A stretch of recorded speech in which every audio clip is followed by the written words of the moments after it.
Imagine it's Friday night at a bustling independent cinema.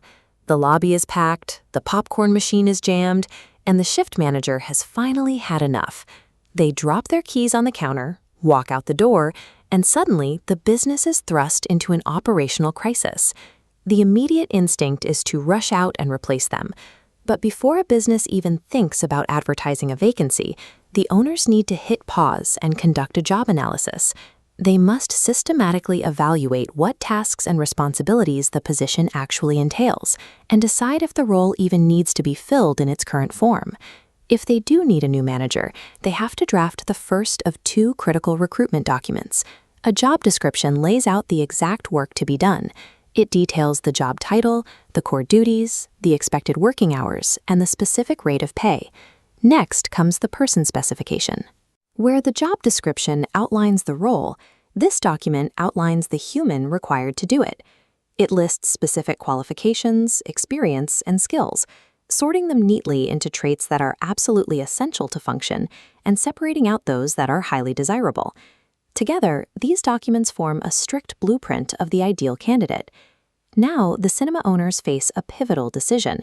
To fill this empty chair, do they look inward to the staff they already have, or do they cast a net out into the open market? Let's look at the first option, internal recruitment. This is the process of filling a vacancy exclusively from the existing staff pool.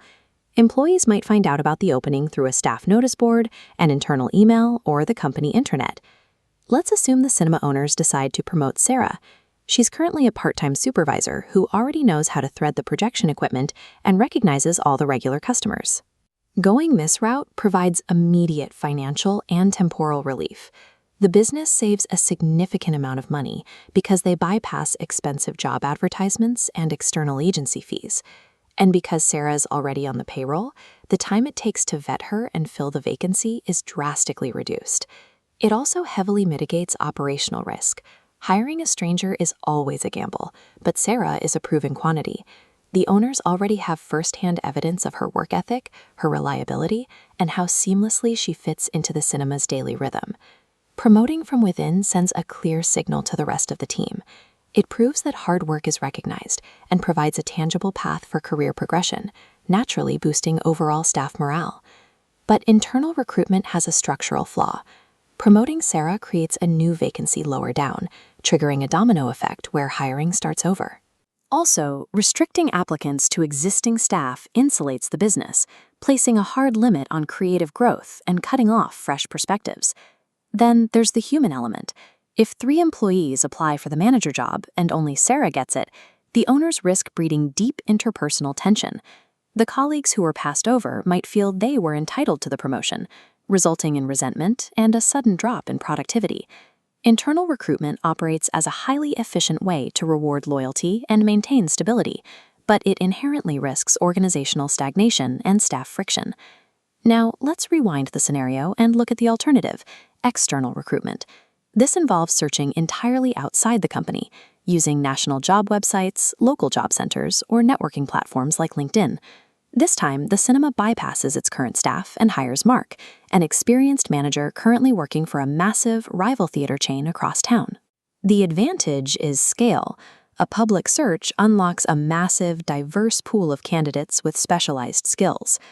Furthermore, Mark provides valuable market intelligence. Coming from a competitor, he brings fresh perspectives and operational insights that inject new life into the cinema's routines.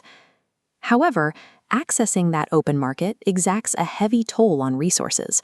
External recruitment drains budgets through steep advertising fees and slows daily operations to a crawl, while management sifts through hundreds of unqualified applications and conducts rounds of lengthy interviews.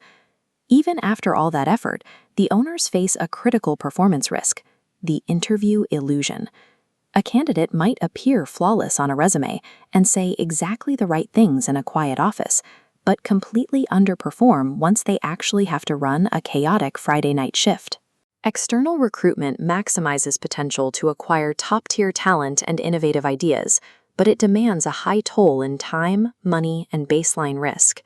In workforce planning, there is no single, universally correct way to hire. The choice between looking inward or reaching outward depends entirely on the specific, immediate operational reality of the business. If a company faces tight budgets, requires immediate operational stability, or desperately needs to show its staff that loyalty is rewarded, internal hiring is the logical path. Conversely, if an organization has the capital to invest, needs to shake up stagnant routines, and requires aggressive, competitive market intelligence to grow, they have to absorb the costs of external hiring. Understanding the strategic friction between these two methods is essential. Recognizing when to rely on the foundation you've built and when to open the doors to let new talent in is exactly how modern businesses construct dynamic, resilient workforces.